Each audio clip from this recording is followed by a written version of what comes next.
Sprint planning in Scrum is as simple as planning your vacation. Imagine you're planning a 2-week vacation. Your goal is to relax, dip your toes in the sand, and have a drink. This is the why of your vacation. So you create a plan to meet your why. You book an all-inclusive food and drink resort in Mexico. You book a flight, you book Uber, and the resort ensures you have an airport ride. You also want to book some activities in the resort so that you can relax and enjoy. These items are the what of your plan. Now imagine you go there with your family and your children. How are all the activities going to be enjoyed by each person? What you just accomplished is the why, what, and how of planning your vacation. In this video, I'll share how you plan for a sprint in Scrum, which works exactly like your vacation planning. Stay till the end of the video. I'm going to share 5 things most teams get wrong when they plan a sprint. Hi, my name is Anil Jaising. I'm a certified Scrum trainer with Scrum Alliance, Chief Product Manager for Concepts and Beyond. Scrum is an execution framework where the product team delivers a certain portion of the product in a time frame of up to a month, which is also called a sprint. Similar to planning your vacation, when the Scrum team starts a sprint, they meet to plan the sprint before they can execute on the work of the sprint. A sprint planning event is up to 8 hours for a 1-month sprint. The input to the event is an ordered product backlog, past performance, and capacity of the team. The product backlog consists of items in the product backlog, also called as product backlog items. The product backlog item can be features, user stories, technical tasks, as well as bugs. Top of the product backlog contains items that will deliver the maximum value to the customer. That's how your product backlog is laid out. You can also watch my video on the product backlog. I have a link in the description. Sprint planning contains of 3 agenda items.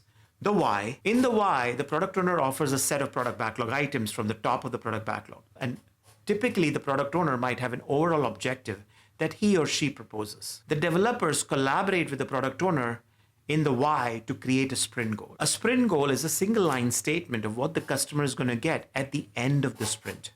For example, if my family and I are going to go to vacation in Florida for a week to enjoy the beach, our family goal for that week would be to enjoy the sun, enjoy the beach, rest, relax, and regenerate.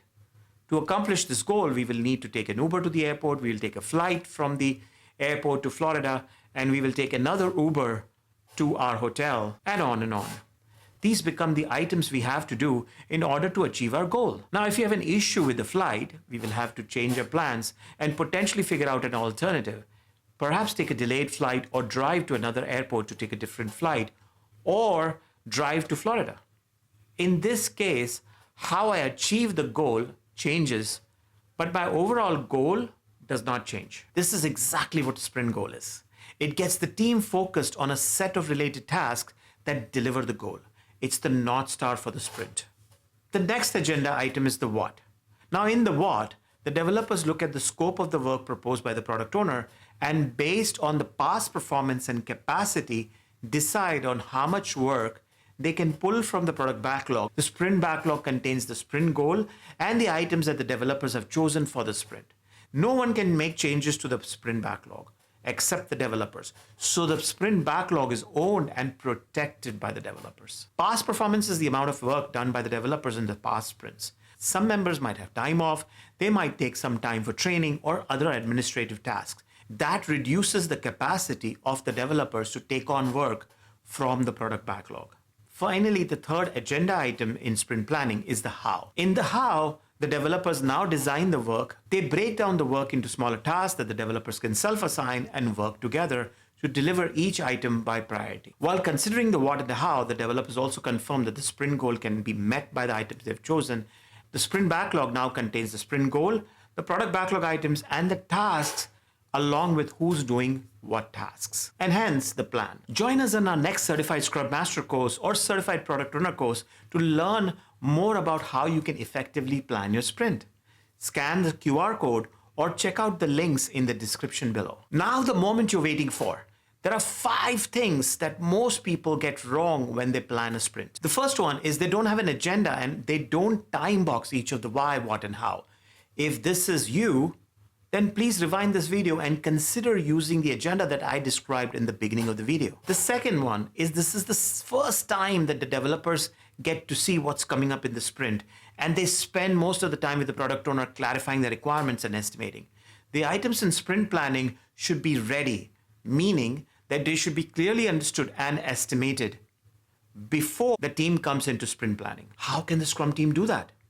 They do that using product backlog refinement. Product backlog refinement is an activity in Scrum focused on getting items ready for the next sprint or future sprints. You do product backlog refinement every sprint so that you can spend some time looking in future. Number 3, the Scrum team does not create a sprint goal.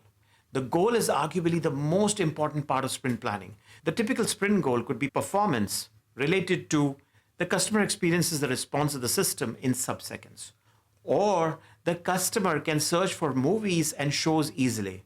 I can tell you a goal that Amazon Prime should have, because I can never find anything new or upcoming whenever I go to an Amazon app or my TV.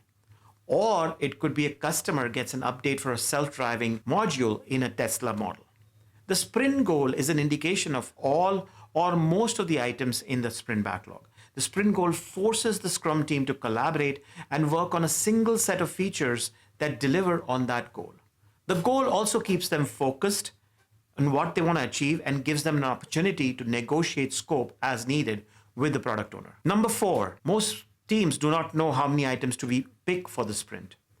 This depends on past performance, which could be an average of how much the team has delivered over the last 3 to 5 sprints.